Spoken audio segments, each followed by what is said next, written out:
Hey, this is Giant Global Graph. I'm your host, Adrian Gschwendt. And in this episode, we actually want to map the file we talked about in the previous episode. In the previous episode, I explained a bit what we have to do when we start mapping non-RDF data to RDF. And I told you that in the end, it's about describing what we have in this file, so what we see, and especially also describing the things we know as domain specialists, but which are not necessarily stated in a machine-readable form in the file itself, in a CSV dump, for example. So today we're going to have a look at our plugin for the Eclipse or Visual Studio Code environments.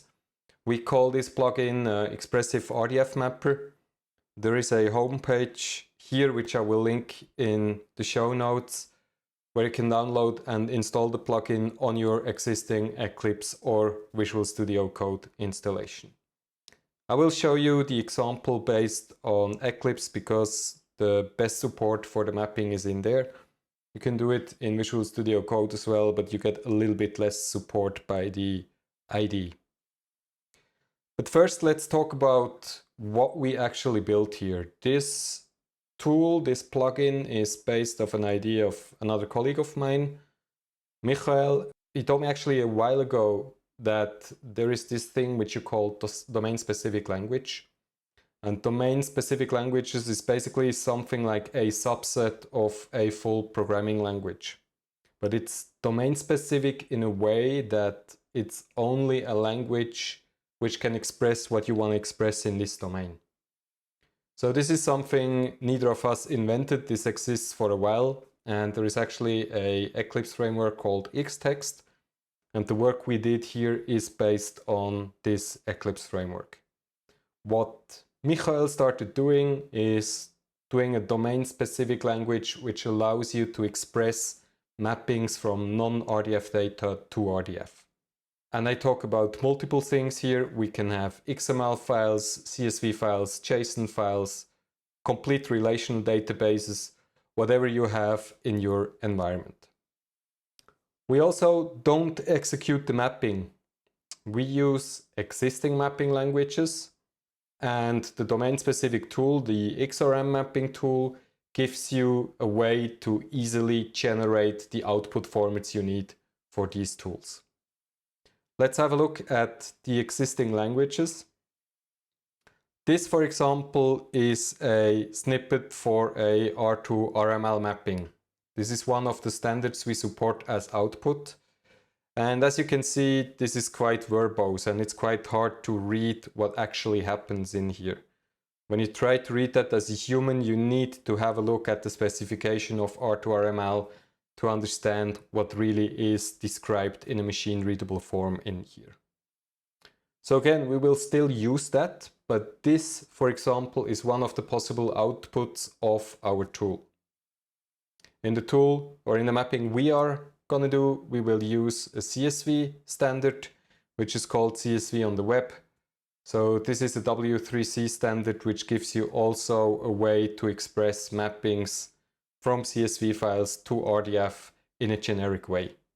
And also here, when you want to do that manually, it will look something like that. It's not really something you want to read or write and validate. There is a really gigantic potential to do typos in here.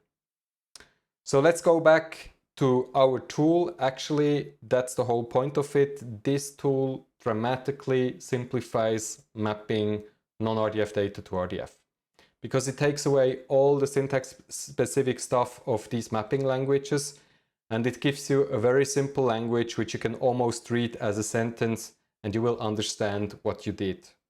The output, again, is completely generic. You don't have to use our tool. Actually, our tool cannot do the conversion. It just generates the input for tools which can convert data to RDF. Let's first have a look at the Eclipse installation. I assume that you installed the plugin based on the documentation from our homepage.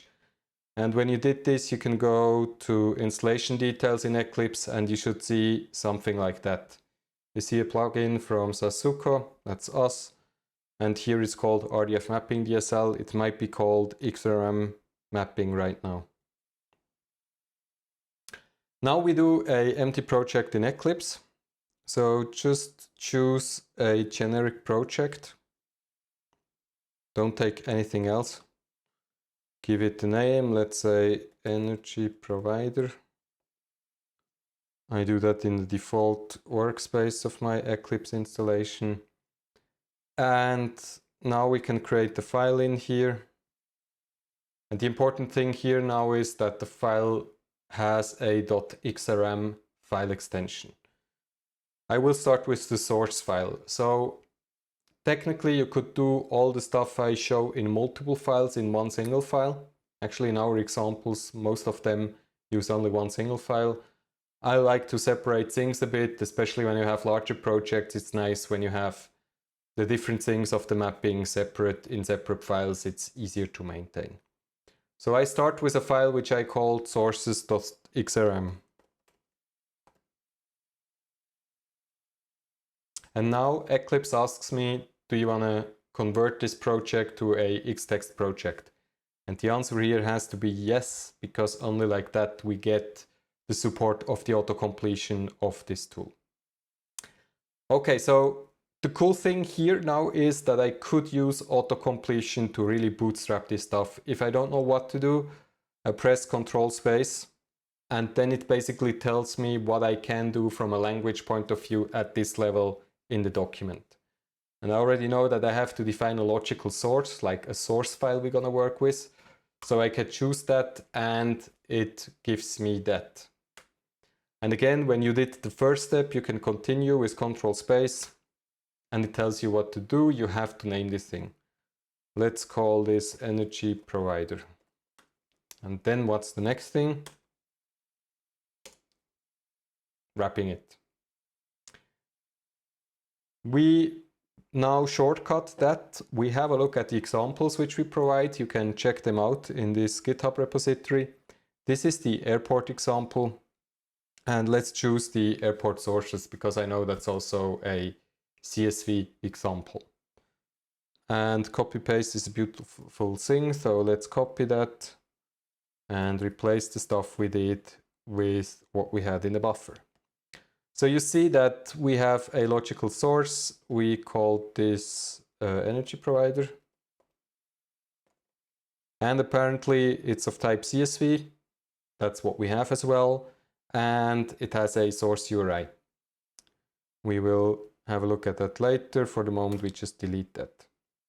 And then we have some referenceables. This is basically the columns in your CSV file. So first thing we need to do, we need to generate a list of all columns in this particular CSV file. So let's delete that because that's not our file, and let's have a look at the CSV file itself. I opened the file in LibreOffice. By the way, I always recommend using LibreOffice and not Excel. Excel is really horrible in terms of UTF support, in terms of standard and not fucking up the file. So please use LibreOffice if you interact with CSV. It's working way better than Excel ever did or ever will probably. So let's go to top of this file. These are actually the headers. So the first line in this file is the headers. That's the thing we saw in the first part of this video. So we need to copy these headers now in the file. So we could do two things. We could either copy that here and paste it and then format it, put some new lines in it. But I wrote a little script for myself, which can actually take the first line of this file as input, and then it will output exactly what I need. I quickly show it on shell. So that's exactly the kind of formatting I need. And now I can copy that in my copy buffer. Now I have that in my copy buffer, so I can just put Control V here. And again, I have to do this energy provider. By the way, this name is only internal, so you will use that later in the mapping. You can name that however you want. And this is called Stromnetzbetreiber. This is not that important in our case because we're not going to execute the mapping, so it doesn't really matter. Good, so the only thing it doesn't like is this one here. It doesn't like the dot. So what we have to do is we have to escape the beast. You can escape that by simply putting it in quotes like that, and then this should be fine. Good, so now I saved the file. I can close the airport sources. We don't need that anymore. And you see there is no error anymore. Before the quotes I had a syntax error. It complained about something. It was red. Now it's valid according to the domain-specific language. So that's exactly what we have. So we did define what we want to map. We have the structure of the CSV files. If you would have an XML file, you could put XPath IDs here. If you have JSON selectors. If you have R2RML, so relational databases, you would obviously have similar things for all the tables you have in a relational database.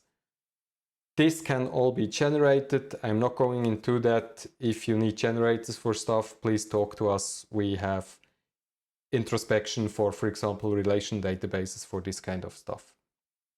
Then the second thing we need to do is to define the vocabulary we want to map it to. And again, let's have a look at the airport mapping example. So in here we define all the vocabularies we want to map to, the RDF vocabularies. Again, at the moment this is a file you maintain on your own. You can add whatever classes and properties from whatever vocabularies you want, but you have to maintain it on your own. We have some ideas about plugging this to proper RDF vocabularies, but in the current version, this is a text file you maintain on your own. So let's create a new one. I closed the one from the airport mapping and we do the same. We call this vocabularies.xrm.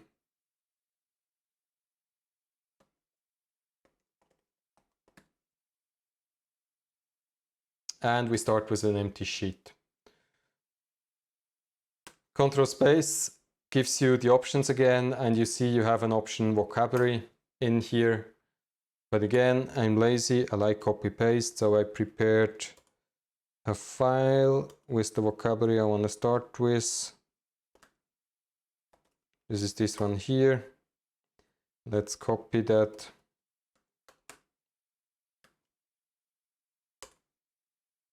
And let's paste that here. And you see, it immediately recognized that the syntax is correct, no errors, so I can save that and it's valid. So in this example, I'm using the schema.org vocabulary.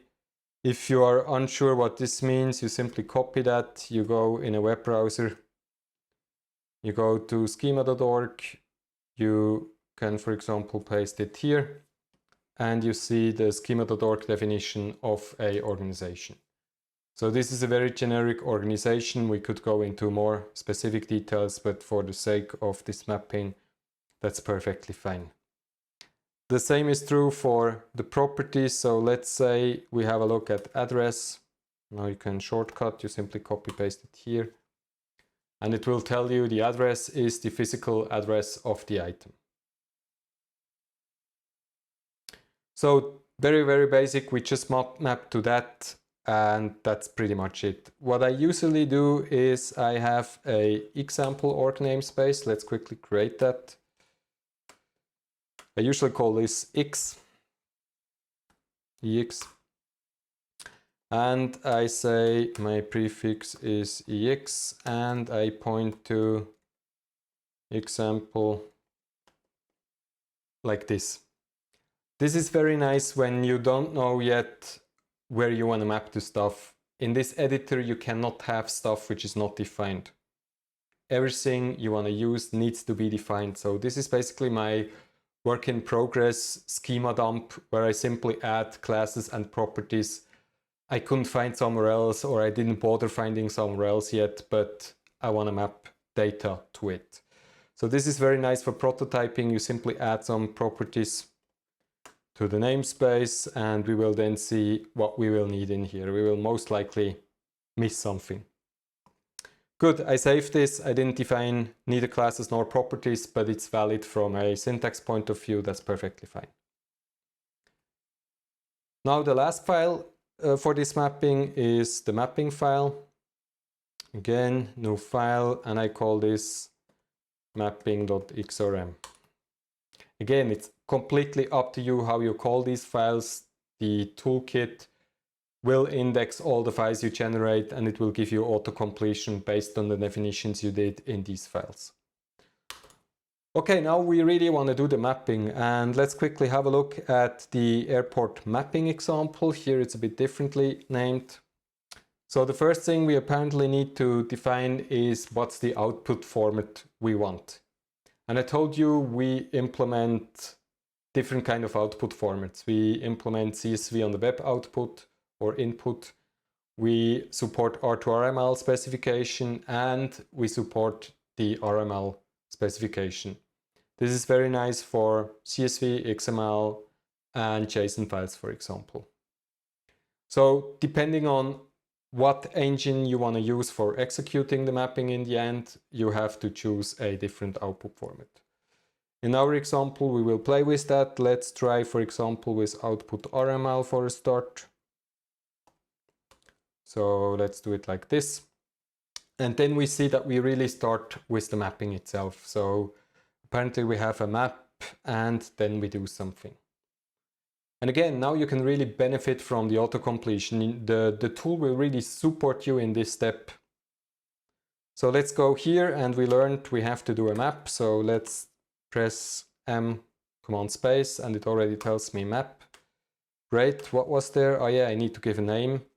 Let's call it energy provider again. And then what's the next thing? Aha, from what? Aha, I only have one option. I only have one source, so apparently the from is followed by the source. Because we didn't define more than one source, I didn't get a drop-down. It just automatically completed to the name of my source. You see, it was energy provider. Good. So it says map energy provider. Again, this is a name internally for your mapping from the source energy provider. And starts like this again. So when we do a new line here, we get this fence. Good, let's go back here. Apparently we need to define a subject template. Don't forget, we are doing RDF, so it's not pure key value, it's subject key value. So we need to define the subject for this thing we're gonna map. So we define the pattern of the subject, and this is called in the language a template. And this is standard IRI template stuff. When you have a look at the airport mapping, it's some resource with a placeholder which we will replace with something from the table. So we just make something up. I use the example.org namespace again. And I say maybe for namespace definitions, let's call this energy provider. And then I want to have some kind of identifier in here. And you can do this with these brackets, and then you simply say 0, 1, 2, 3, 4 when you have more than one. In our example, we only have one thing we want to map it to, and we do this with the row here. Now let's quickly have a look at my file again. What is a good identifier? This is in CSV files sometimes really hard because many CSV files don't have proper identifiers.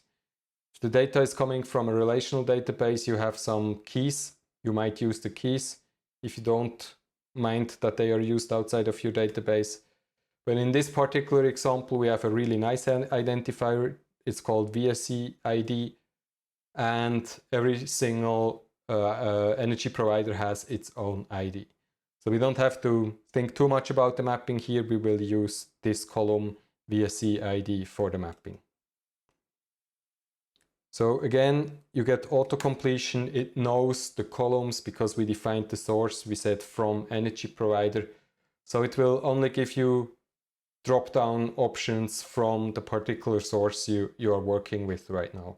So if you have really large tables, you will not get everything. You just see the stuff which is really defined. Good. So now we said we have a new mapping called energy provider. We take this from the source energy provider, and we define the subject template with this URI pattern, and we map the identifier to VSE ID. So that's already a start. We didn't say any predicate object mappings yet, but we have a subject mapping. Next thing we have to do, let's go back to the airport mapping. We need to define apparently types and properties. Types is what is the thing about. Remember the discussion we had in the first part? We figured out that we talk in this particular file about energy providers. So the types here basically defines a class for the energy provider. And I already hinted that in the vocabulary, we are not going to define an energy provider. I take the easy route. I will use schema.org organization as a identifier for a generic company. So I will have to define a type schema organization. So let's see the option again. If I press here, apparently, oh yeah, I forgot this one, you see. Because of that, I didn't get the proper auto-completion, so don't forget that. Now I have the types as an option, and it will show me the classes I defined in my vocabulary.xrm file. I only defined two classes, schema.org organization and schema postal address. I want to have an organization first. Let's go back to the airport mapping file. We have now properties, and we need to do the same for all the properties. So in RDF, you always have a subject. You define it a link, the subject URI. You assign it a class, so we know what's the stuff about, what's the thing we map to. And then we say, this thing has an address of that. This thing has a name of this, and so on. So that's now what we do in the mapping step. Let's check if we have to do, no, we don't. So here we can directly say properties. And now we do a new line. And we first need to select to what RDF property we map it to. And we start with the easy one. We said we have a name, and the generic label thing in schema.org is name. So I say define a schema.org name from the row name. Let's double check that this is the label we're gonna use, and the column name is name. Now let's quickly have a look at the structure. So we have the street address, some additions to the street address I don't care about. We have the zip code, we have the location, and then we have some domain specific stuff we're gonna talk about later. So now we need to do a little bit an excursion. In schema.org, we have a property called address. Let's have a look at that. This is the address. And the interesting thing is the values expected to be for this property is a so-called postal address. So if you never worked with RDF, this is very common that you create a second identifier for something else, and then you attach a bunch of properties at that thing. So postal code, street address, I think there is location somewhere as well. Yeah, location. No, that's not what I was looking for. Oh, address locality, sorry. This is the city in that regard. So all these things need to be attached at the thing called address, and not directly at the organization. So the organization has an address, and the address is a separate thing. So let's try to do that in this mapping. This is very, very common in RDF. We don't have an example here, I guess. No, but by the way, I have to finish that statement, otherwise autocompletion won't work properly. So we say we have a schema.address. And now we don't point to a column, we define a new template for that, a new identifier. So we say the schema address has a template, and at this template is the address. And I do something which I do quite often when I have these kind of structures. I copy the template from the original thing, but I simply add another part of the URI pattern. And I simply say this energy provider with that ID's address, basically. And now we have again to say with what we fill this thing, and it's the same as before, it's VSE ID. So that's perfectly fine. Good, so this is basically all we have to do for the initial mapping. Obviously now we lack the whole part of the address. And for that, we basically create a new thing with a different class, because it's not the organization anymore, it's the address of the organization.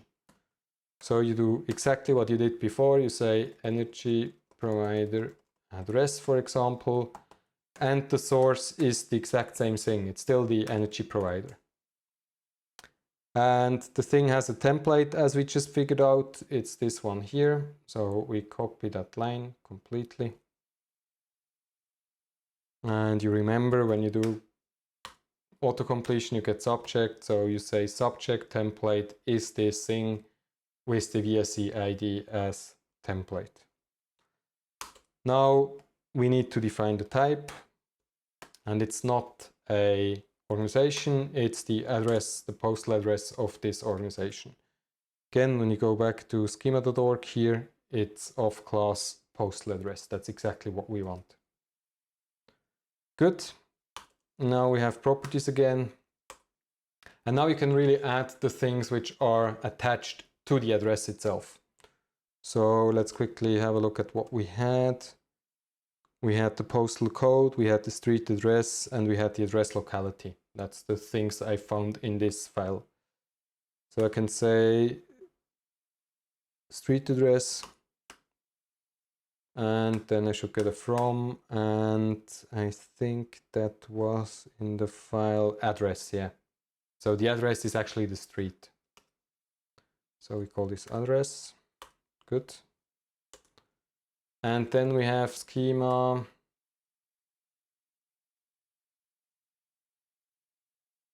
postal code and address locality. So let's try postal code first. We don't have that in our schema. Oh no, I didn't finish it. Typical autocompletion issue. Postal code here. And the postal code is in column PLSAT. That's the Swiss/German abbreviation for zip code.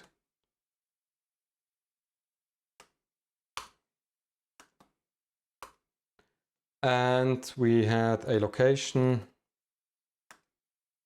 locality, sorry, address locality. And this is the, I think it was Gemeinde, which means municipality in German. No, that's something else. So it was the Ort.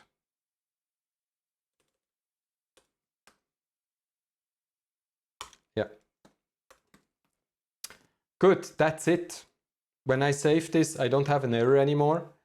And now the cool thing is you go to your folder and you see that the Eclipse plugin or the Visual Studio Code plugin, it generated the folder called src gen, source generated. And when you go in here and you double click, it will open the generated output of this file. I said create Rml output for RML processors. So this is basically what we defined in a few lines in the proper vocabulary needed for an RML processor. And you see, this is really, really cool because this is far harder and far to read and to write. It can do a lot more typos. It will not cross-check when you reference tables which are wrong. It's really, really much harder to maintain this kind of files manually in large environments. I wrote several of those. It's not fun at all. Let's close this and let's go back to here. And let's change the output. So we had RML. Let's see what happens when we say CSV. And please take care of this folder here. So it's CSVW, CSV on the web. And suddenly we don't have the TTL file anymore. We have a JSON file. And let's quickly open this in Eclipse. Oh no, that was wrong. That was not the one I wanted. Let's try again.